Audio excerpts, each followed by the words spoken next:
प्यारे बच्चों, कैसे हो आप। उम्मीद करती हूँ कि आप सब मज़े कर रहे होंगे। प्यारे बच्चों, हमेशा की तरह आज मैं फिर से आपके लिए नई कहानी लेकर आई हूँ। उम्मीद करती हूँ आपको ये कहानी अच्छी लगेगी। आज की कहानी है जादुई किताब की कहानी। तो शुरू करते हैं। बहुत समय पहले की बात है। एक छोटे से गांव में एक बड़े ही सुंदर और भव्य महल में एक बहुत ही समझदार और ईमानदार महाराज रहते थे। महाराज ने अपने प्रजा की सेवा बहुत प्यार और दिल से करते थे।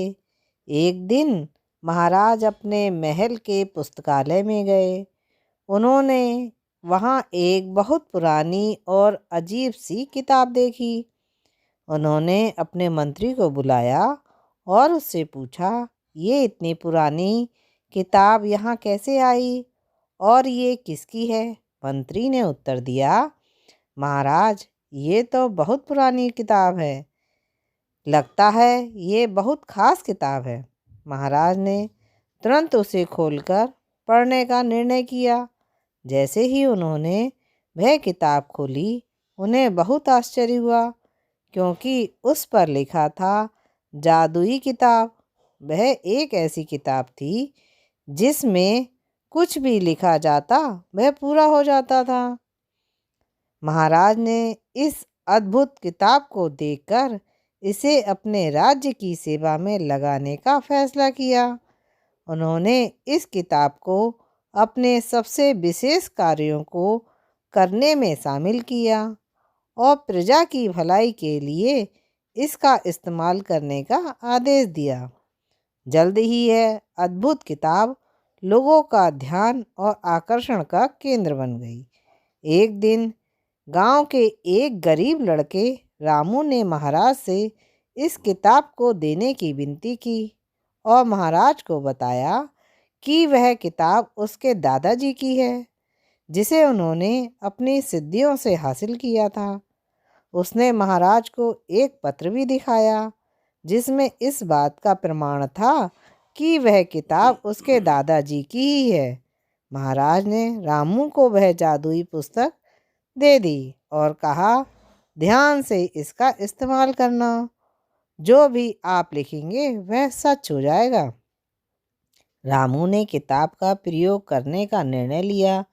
उसने अपनी मनोकामना को पूरा करने की कोशिश की और किताब में लिखा, मेरे लिए सबसे सुंदर और भव्य घर बनवाने का सपना है। अचानक उसके सामने एक घर बड़ा सा बन गया। रामू इस आश्चर्यजनक शक्ति पर विश्वास नहीं कर रहा था। वह उसे और भी कामों में इस्तेमाल करने का निर्णय लिया। उसने सोचा, इस जादुई किताब का इस्तेमाल लोगों की भलाई के लिए करूँगा। एक दिन गांव में भयानक डाकुओं का हमला हुआ। वे महाराज के महल पर हमला करने आ रहे थे। महाराज के अलावा रामू भी महल में ही था और भी बहुत से सेवक, बच्चे और बूढ़े थे। रामू ने भयानक हमले से बचाव के लिए उस किताब में लिखा कि हम सबकी सुरक्षा के लिए तत्परता से समस्या का हल निकालो, और पुस्तक किताब ने तत्परता से हमले का समाधान कर दिया।